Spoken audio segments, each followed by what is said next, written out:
ఇదే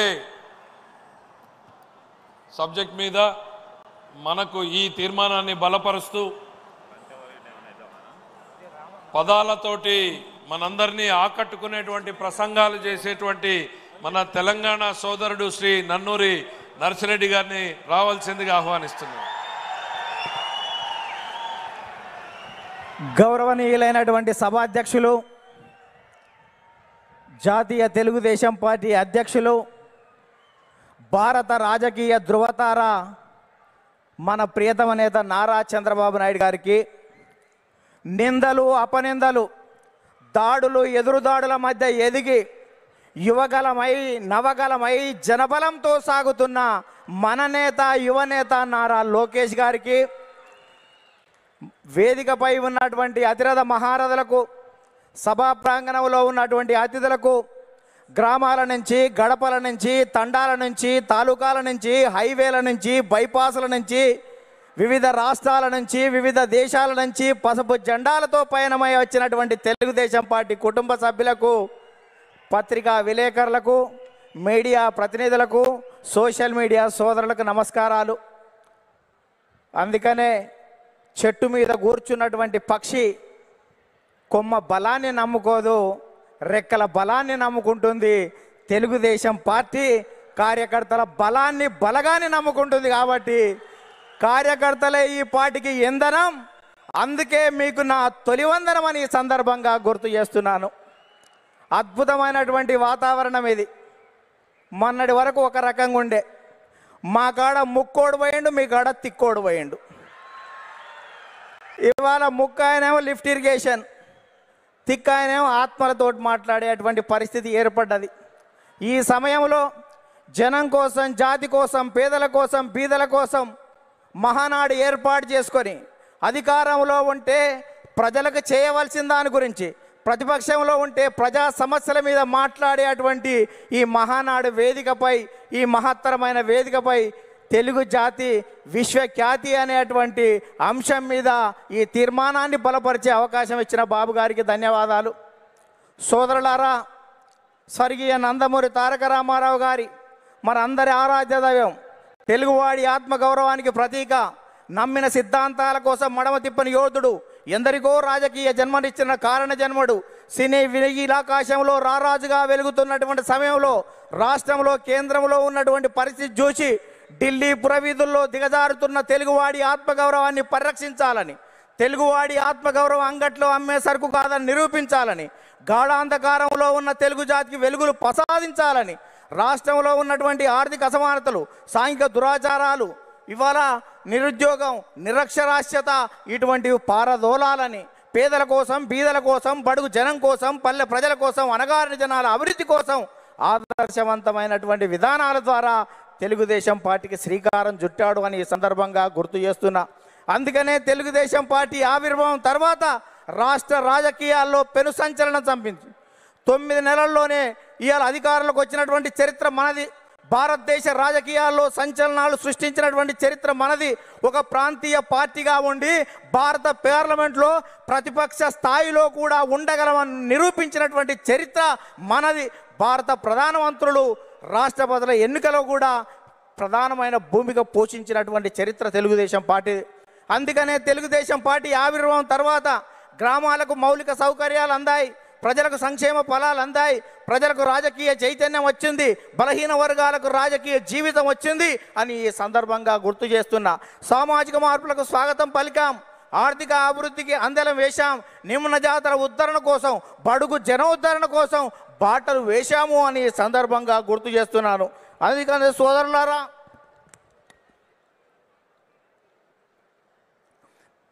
బడుగు జనోద్ధరణ కోసం బాటలు వేశాం. అందుకనే గతంలో రాజకీయాలు భూస్వాములు, ఆసాములు, జమీందారులు, జాగీర్దారులు, దేశ్ముఖులు, దేశ్ పాండేల కబంధ హస్తాలలో ఉన్నటువంటి రాజకీయాన్ని గరీబోళ్ళ ముంద ఉంచినటువంటి చరిత్ర తెలుగుదేశం పార్టీది.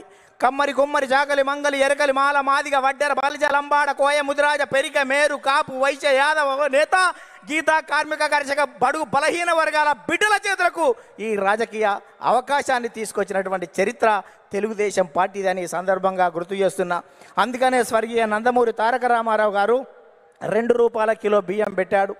ఆ రోజు ఉన్నటువంటి తినేవాడికి తిండి, ఉండడానికి ఇల్లు, కట్టుకోవడానికి బట్టలు ఉండాలని ₹2 కిలో బియ్యం పెడితే 30 సంవత్సరాల క్రితం 40 సంవత్సరాల క్రితం తెలుగుదేశం పార్టీ పెడితే ఈ దేశంలో ఆహార భద్రతా చట్టం మనం పెట్టిన దానికి 20 సంవత్సరాల తర్వాత ఆహార భద్రతా చట్టం వచ్చింది. అంటే తెలుగుదేశం పార్టీ ఒక నిర్ణయం చేస్తే ఈ దేశం వివిధ రాష్ట్రాలు 20 సంవత్సరాల తర్వాత ముందు చూపుతోటి చేస్తున్నటువంటి పరిస్థితి ఉంది. మన మహిళలకు ఆస్తి హక్కు 30 సంవత్సరాల క్రితం ఇస్తే భారత పార్లమెంటులో మనం నిబంధన పెట్టిన తర్వాత 15-20 సంవత్సరాల తర్వాత కూడా భారత పార్లమెంట్లో పెట్టేటువంటి పరిస్థితి ఉంది. అందుకనే ఈ దేశంలో ప్రతి చట్టం కూడా తెలుగుదేశం పార్టీ ముందు చూపుతోటి విజన్ 20 తోటి ముందుకు పోతున్నటువంటి పరిస్థితి ఉంది. అందుకనే స్వర్గీయ నందమూరి తారక రామారావు గారు తర్వాత మన ప్రియతమ నేత నారా చంద్రబాబు నాయుడు గారు అధికారంలోకి వచ్చిన తర్వాత రామన్న రూపుదిద్దినటువంటి ఈ పార్టీని చంద్రన్న తీర్చిదిద్దాడు. అందుకనే విద్యకు ప్రాధాన్యత ఇవ్వాలనే ఉద్దేశంతో ఇవాళ సమైక్య రాష్ట్రంలో 23,000 పాఠశాలలు, 1,047 ఉర్దూ పాఠశాలలు, 40 రెసిడెన్షియల్ పాఠశాలలు, 4,352 అప్పర్ ప్రైమరీ స్కూళ్ళు, 906 ప్రైవేట్ జూనియర్ కళాశాలలు, 362 ప్రభుత్వ జూనియర్ కళాశాలలు, 131 ఇన్సెంటివ్ జూనియర్ కళాశాలలు, 1,295 డిగ్రీ కళాశాలలు, 275 బీఈడి, 276 ఎంసీఏ, 206 ఎంబీఏ, 188 ఇంజనీరింగ్ కాలేజీలు, ఇవాళ 26 మెడికల్ కాలేజీలు, 24 ఫిజియోథెరపీ కాలేజీలు ఏర్పాటు చేసి, 31 నర్సింగ్ కాలేజీలు ఏర్పాటు చేసి, 31 ఫార్మసీ కాలేజీలు ఏర్పాటు చేసి, ఇవాళ 1,60,000 టీచర్ పోస్టు భర్తీలు చేసి, 60,000 విద్యా వాలంటీర్ల నియామకం చేసి, కిలోమీటర్కి ఒక ప్రాథమిక పాఠశాల, 3 కిలోమీటర్కి ఒక ఉన్నత పాఠశాల, మండలానికి ఒక జూనియర్ కళాశాల, రెవెన్యూ డివిజన్కి ఒక ఇంజనీరింగ్ కళాశాల, జిల్లాకు ఒక మెడికల్ కాలేజీ ఏర్పాటు చేసి 17% అక్షర శాతాన్ని పెంచి ప్రపంచవ్యాప్తంగా వస్తున్నటువంటి అవకాశాలని పునికి పుచ్చుకొని వెతికి పట్టుకునే దమ్మును, ధైర్యాన్ని, చైతన్యాన్ని, స్ఫూర్తి ఇచ్చినటువంటి చరిత్ర మన నారా చంద్రబాబు నాయుడు గారు తన ఈ సందర్భంగా గుర్తు చేస్తున్నా. అందుకనే యువత నేడు నారా అంటే రా అని పిలుస్తున్నటువంటి తరుణం ఆసన్నమైంది అని ఈ సందర్భంగా గుర్తు చేస్తున్నా. చంద్రబాబు నాయుడు గారు ఐటీ తేవడం వల్ల ఇన్ఫోసిస్ వచ్చింది, ఐఆర్డీఏ వచ్చింది, IIIT వచ్చింది, ఐఎస్బి వచ్చింది, ఐసిఐ వచ్చింది, నల్సార్ వచ్చింది, నేషనల్ ఇన్స్టిట్యూట్ ఆఫ్ కన్స్ట్రక్షన్ వచ్చింది, ఇటువంటి జినోమ్ వ్యాలీ వచ్చింది, ఔటర్ రింగ్ రోడ్ అంకురార్పణ చేశాం, ఇవాళ ఇంటర్నేషనల్ స్టేడియాలు కట్టాం, ఇంటర్నేషనల్ స్టేడియాలు, ఎయిర్పోర్ట్లు నిర్మాణం చేశాం. ఇవాళ హైదరాబాద్లో అనేక రకాలైనటువంటి అభివృద్ధితోటి ప్రపంచవ్యాప్తంగా ఉన్నటువంటి కంపెనీలు ఇవాళ హైదరాబాద్కు వచ్చాయి, తెలుగు రాష్ట్రాలకు వచ్చాయని సందర్భంగా గుర్తు చేస్తున్నా. తెలుగుదేశం పార్టీ ప్రపంచవ్యాప్తంగా ఉన్నటువంటి తెలుగు వాళ్ళ కోసమే పనిచేస్తుంది అని సందర్భంగా గుర్తు చేస్తున్నాను. తెలుగు రాష్ట్రాల అభివృద్ధికి అడుగులు నేర్పినటువంటి చరిత్ర తెలుగుదేశం పార్టీది. తెలుగు రాష్ట్రాలలో ప్రగతిని పరుగులు తీయించినటువంటి చరిత్ర ఇవాళ తెలుగుదేశం పార్టీది అని సందర్భంగా గుర్తు చేస్తున్నాను. అందుకనే సోదరులారా, ఇవాళ ప్రపంచవ్యాప్తంగా నారా చంద్రబాబు నాయుడు గారి మీద ఉన్నటువంటి మమకారంతో ఇవాళ చంద్రబాబు నాయుడు గారు అనుక్షణం, ప్రతిరోజు, ప్రతి గంట, ప్రతి నిమిషం, ప్రతి క్షణం ప్రపంచవ్యాప్తంగా వచ్చినటువంటి మార్పులను గ్రహిస్తూ మనని చైతన్యం చేస్తూ ఆ వైపు మనల్ని తీర్చిదిద్దుతూ తెలుగు జాతిని మహోన్నత జాతిగా తీర్చిదిద్దేటువంటి దానికి శ్రీకారం చుట్టాడు అని సందర్భంగా గుర్తు చేస్తున్నా.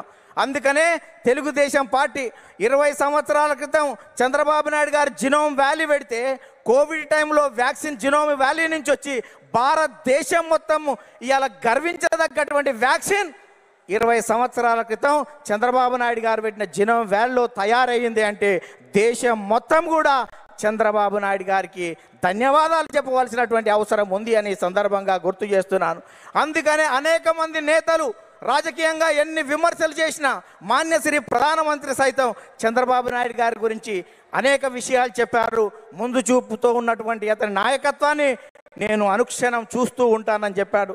20 సంవత్సరాల క్రితం చంద్రబాబు నాయుడు గారు టూరిజం గురించి చెప్తే ఎగతాళి చేసినటువంటి కమ్యూనిస్టులు మొన్న మా తెలంగాణ అసెంబ్లీలోనే టూరిజం అంటే మేము అపార్థం చేసుకున్నాం, అది అద్భుతం అని చెప్పినటువంటి పరిస్థితి చూసాం. అందుకనే ఇవాళటువంటి తెలంగాణలో ఉన్నటువంటి కొన్ని శక్తులు మనం నిత్యం వ్యతిరేకించే వాళ్ళు అనేక సందర్భాల్లో కూడా మనం చేసినటువంటి చంద్రబాబు నాయుడు గారి జినోమ్ వ్యాలీ గురించి కానీ ఆర్థిక అభివృద్ధిని ఏ రకంగా ముందుకు తీసుకువెళ్ళాడనేటువంటి విషయం ఒప్పుకున్నటువంటి ఉంది. అందుకనే ఇవాళ 2 రాష్ట్రాల్లో ప్రపంచంలో ఉన్నటువంటి తెలుగు వాళ్ళందరికీ తెలుగుదేశం జెండా కింద తెలుగు రాష్ట్రాలు కాదు, ప్రపంచవ్యాప్తంగా ఈ తెలుగు జాతి ఏకం కావాలి. తెలుగుదేశం జెండా కింద మనం అందరం ఐక్యంగా ముందుకు సాగుతూ ప్రపంచంలో ఒక గొప్ప జాతిగా మనం కీర్తి గడించవలసిన అవసరం ఉందని చెప్తూ ఆ కార్యక్రమానికి శ్రీకారం చుట్టిన నారా చంద్రబాబు నాయుడు గారికి, లోకేష్ గారికి ప్రత్యేక ధన్యవాదాలు చెబుతూ మనం అందరం కలిసి కట్టుగా కలిపి జట్టుగా ఈ పార్టీ ప్రతిష్టత కోసం కృషి చేద్దామని చెప్తూ ముగిస్తున్నాను. ధన్యవాదాలు. థ్యాంక్ యూ నర్సిరెడ్డి గారు. రెండవ రోజు రెండవ తీర్మానాన్ని ముగించుకున్నాం. తర్వాత తీర్మానం రాష్ట్రం విధ్వంసం నుండి పునర్నిర్మాణం వైపు అడుగులు అనేటువంటి తీర్మానాన్ని ప్రవేశపెట్టడానికి 6 సార్లు శాసనసభ్యులుగా తన గళాన్ని ప్రజల పక్షాన ప్రతిపక్షంలో వినిపించినటువంటి